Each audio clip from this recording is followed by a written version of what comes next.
Hello, welcome. Happy first day of school. If you live in Wisconsin, hopefully all of your children are in school today. Give you guys just a few seconds to join me. If you're here live, can you give me a thumbs up that you can hear me? I was monkeying around with my microphone earlier, and hopefully it's working. Hopefully everybody can hear me. I am Valerie Besland. I am a weight loss and life coach coming here live to teach you my weight loss basics. September is a fantastic time to lose weight. Why? Well, because if you're anything like me, your kids have gone off to school, you're planning your weeks because your kids go to school. And so we are really in the new year, so to speak. The new school year is kind of like the new year, and we are much more organized. So I think it's a great time. We are just 4 months away from the new year, so might as well start in September because we're getting into the heavy like holiday season, and there is lots of candy and snacks and food, stuff like that. Um, Hi, Adrian. Can you give me a thumbs up if you can hear me? Because I don't know if my microphone is actually working. That would be bad. Maybe it's not working. Maybe that's why people are jumping off. Well, if it's not working, then you can just sit here and watch me go like this. So I will get started on the weight loss basics. The first thing we need to do is drink water. Now, I know what you're thinking. Like, I drink a lot of water, but the odds are you underestimate how much water you're actually drinking. Okay. We underestimate how much water we drink and we overestimate. No, wait, did I say that wrong? We underestimate how much we eat and we overestimate how much water we drink. I'm currently drinking water right now. So I think this is just my suggestion is you should drink about 80 ounces or more of water every single day. Now, I try to drink a gallon of water, which is 128 ounces of water, which is a lot, but it's so beneficial. It is the number one fat burner that you have easily accessible to you. Super easy. You want to be drinking a lot of water, okay? 80 ounces or more per day. Now, I know also what you're probably thinking if you're in healthcare. You're like, I have to go to the bathroom all the time if I drink that much water. But if you've ever drank a lot of water and your body kind of gets used to it, it recalibrates or it rebalances out. So maybe that first day you'll go to the bathroom a lot, but it really does start to get normalized again and you won't be having to go to the bathroom all the time. And so what? So what if you have to go to the bathroom? Just means that your kidneys are working really good, right? I think it's fantastic. Okay, so the second thing you need to do is what I have on there is -4 to +4. Now, if you've watched my hunger and fullness scale video, which I will post it in the group. I think I posted it on my Facebook business page, and I don't think I posted it in the group. It was a thing that I had to do for my training, and it's not fantastic, but it's not the worst thing I've ever done. So I don't know. I think it's fine. It explains the hunger scale really well. Sometimes I call it the hunger and fullness scale or the hunger scale, but basically what it is learning to listen to your body when you're actually hungry and when you feel satisfied. And so the key is once you learn what that scale is to eat when you feel like you're a -4 on the hunger scale and stop eating when you're about a +4 on the fullness side of the scale. One of the other things that I work with a lot of people on is, especially when you're in healthcare, if you're an ER nurse or if you're a floor nurse, if you're a flight paramedic, or if you're a ground paramedic, we get in a really bad habit of eating when we're not hungry. I call it eating for hunger ahead of time. I used to do this all the time. I'm certain this is why I gained almost 100 pounds in the last 20 years that I've been a paramedic. And So it's like, oh, we're not busy, so I might as well grab something to eat because I don't want to get hungry later. Okay, you'll always get hungry later if you're alive. So stop thinking that. When you eat when you're not actually hungry, because our body sends us the hunger signal when it needs fuel. And if we're eating when we don't need it, it all is being stored as fat. I don't know about you, but I don't want to be storing any more fat than I'm supposed to be. Okay, so we only want to eat when we're hungry. So this is going to mean that you might be bored at work and you shouldn't eat. If you're not hungry, don't eat. Watch that video. Super fun. Okay, the third thing, or C, is no snacking. No snacking. You need to stop snacking. You have snacks on your body from previous meals that you've eaten. You need to access that for your own fuel. Okay, you ate the snack a long time ago. It's time to eat it again. So, no snacking. I know you think you maybe need snacks unless you're a type 1 diabetic or you have some other metabolic problem.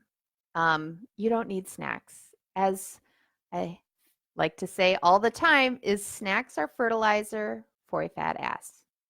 So please, no snacking. It is a habit. We do it for emotional reasons. We're either bored, we're frustrated, we're sad. Okay, those are not reasons to snack. All the snacks in the world aren't going to make you feel any better. They're actually going to make you feel worse. Okay, because we're usually going to gain weight. It's not a good thing. We need to get rid of snacking. And here's the other thing. When you stop snacking, when you take that out of your life, it's going to suck and you're not going to like it. And your body's going to have a fit and you're going to think that you are starving, that your blood sugar's crashing, that some other ridiculous thing is going on. And that's really just not the truth, right? You just don't actually need the snack. Okay, what's next? Movement. You need to move your body. I just read a really interesting chapter in a book about a mind shift about how we move our body. We're used to using exercise as a way to lose weight, and that is proven to be not true. We usually quit our workout plan before we actually see the weight loss results. Now, if you consistently work out all the time, you are going to see some physical changes on your body, but it really is not the way to lose weight. We think that it is. We're kind of sold this idea that it is, but then that keeps you perpetually needing to be joining programs and doing all this, right? That's not what you want to do. So we want to give our body the gift of exercise, of movement, because it feels good. When we exercise, it releases endorphins and that feels good to us. So you need to find something that you like to do, that makes you feel good, and that you feel motivated to do it. Also, another thing exercise is a natural way to relieve stress. If you're in healthcare, I know I say this all the time. I know most of you are. If you're in my group, you're likely in healthcare. Not everybody is, but the majority of people are.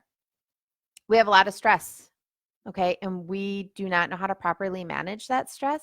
And that cumulative stress has so many downstream effects on us, and our weight is one of them. So what I suggest to people is that you have what's called a minimum baseline of exercise. So that is you only exercise, not only, you exercise a minimum amount per week. You set it up in advance. So for me, I am very committed that I walk for 10 minutes 3 times a week. Now, I know what you're maybe thinking, like, that's not enough. How is that going to lose weight? Now, remember, we don't exercise or move our bodies to lose weight. We do it as a gift to ourselves because it makes us feel better. So that doesn't mean I'm going to walk once for 20 minutes, right? No, you can walk more, but you have to consistently do it at least 3 times per week, no matter what. Oh my gosh, I feel like I have to sneeze. Please, no sneezing. I need to look at the light or something. So, movement is a gift we give ourselves. Find something that you love to do. Maybe go for a walk, go for a bike ride, walk your dog, do a gentle yoga class, something like that. Meditation is another one. I didn't put it on there because I kind of ran out of room to write, but meditation is really good. I suggest that you just start out with like an audio or like a guided meditation. It helps kind of just helps reduce your stress, get you out of your current like negative thoughts if you're having them or if you're sad or something. I think meditation is a really great thing. I highly recommend it to all my clients, and I think most of them really like it. And it's a great way to relieve your stress. Okay, the last one for weight loss is sleep. I know you're laughing. You're like, I do shift work. I can't sleep. There's no sleeping. I can't sleep. This is what I used to say all the time. This was one of my biggest obstacles and excuses, is that I couldn't ever sleep.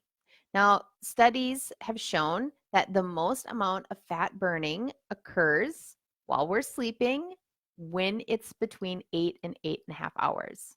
If you have young kids, if you're in EMS or HEMS, you're not getting 8 hours of sleep most nights. I totally get that, but you have to make a commitment to really do everything you can to get the best sleep that you can. So, what this means is that you have to say no to things. This means that you have to set up your sleeping environment for sleep, not all sorts of other things. Okay? You go to Pinterest and find all the things to make your room more ready for sleep. But creating a sleep routine is something I work with a lot of clients on as well. And just like when we had babies, remember they said, oh, you have to like create this routine for your baby. Like you give them a bath and then you read them a book and, you do whatever. Our brains like the same thing. We have to start to let our brains know that it's time to go to sleep, whether it's during the day, whether it's in the morning, or whether it's at night. Okay, you have to really be committed. You have to make sure your phone is off, that you're getting the best sleep that you possibly can. I wear earplugs. My bedroom window is right by the street. It's a busy street and it can be loud. And so I make sure I have really dark room. It's cool in there. I have a fan. I have really nice, comfortable sheets, right? And I put earplugs in or I use guided meditation to help me fall asleep at night.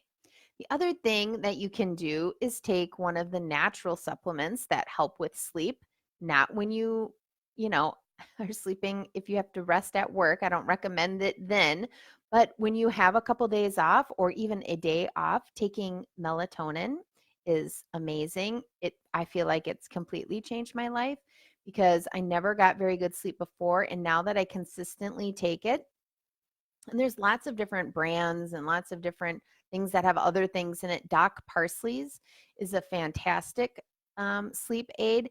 And that guy is amazing. He's a physician. He used to work with the Navy SEALs. He knows everything there is to know about sleep and its benefits and what happens when you don't get a lot of sleep. And so it's amazing stuff. I highly recommend you check him out. Parsley, just like the herb, Doc Parsley. So there you have it. The weight loss basics. Water, only eat when you're hungry, stop when you're satisfied, no snacking, move your body every single day, give yourself the gift of movement, and prioritize and protect your sleep. Now, I think somewhere, I put a link to my free guide. If you don't have my free guide, you should totally check it out. You just give me your name and email address. I send you a really fun PDF, and then you kind of get in my email series. If you're not getting my weekly emails, well, not maybe every week, but I'm working on it, getting more weeks more consistently as I can. So if you have any questions, if you're interested in learning more about what I teach in weight loss, I would love to talk to you. Send me a direct message or send me a text message or an email, whatever. You know how to get a hold of me. I hope you have an amazing week. It's Wednesday. Enjoy your time to yourself. If your kiddos are in school, my kids are going to be getting home here in about an hour. So have a fantastic week, and I will see you next week. And if you have any suggestions for anything that you'd like me to talk about on a Facebook Live, I would love to hear from you. So you can put something in the comments or send me a message on social media. Okay, bye-bye.